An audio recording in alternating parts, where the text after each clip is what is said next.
Troisième samedi de manifestation consécutif et toujours le même mot d'ordre. À Paris, 4 cortèges différents contre le pass sanitaire, le plus important à l'initiative d'un groupe de gilets jaunes.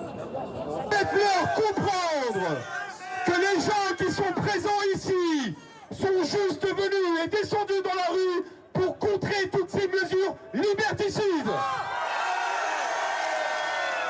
Le long du cortège, quelques échauffourées avec les forces de l'ordre. 3 policiers sont blessés et évacués. Plus loin sur la place de la Bastille, la situation se tend. Tir de gaz lacrymogène et usage de canons à eau pour disperser les derniers manifestants. Au moins un d'entre eux est blessé. Un peu plus loin à Montparnasse, Florian Philippot réunit aussi ses troupes.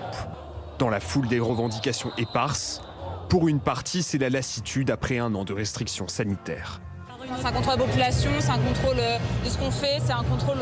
On nous empêche de tout faire depuis 1 an et demi, c'est bon, on en a marre là, on n'en veut plus. À Marseille, ils sont près de 5000 sur le Vieux-Port. Tous dénoncent une vaccination obligatoire qui ne porte pas son nom. Beaucoup de gens ont été contraints à cette vaccination. C'est pas un libre choix. On doit être en mesure de pouvoir choisir et on veut nous faire entrer dans une espèce d'acceptation d'un monde déshumanisé complètement, quoi. Je ne veux pas de ça. Une obligation vaccinale qui inquiète aussi des professions. À Lyon, certains soignants non vaccinés craignent d'être licenciés à la rentrée. Depuis mars 2020, dans les hôpitaux en France, on a fermé 1800 lits.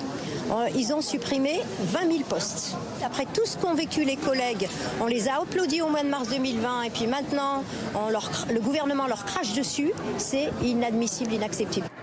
Au total, plus de 200 000 personnes ont manifesté à travers le pays. Une mobilisation en hausse par rapport à la semaine passée.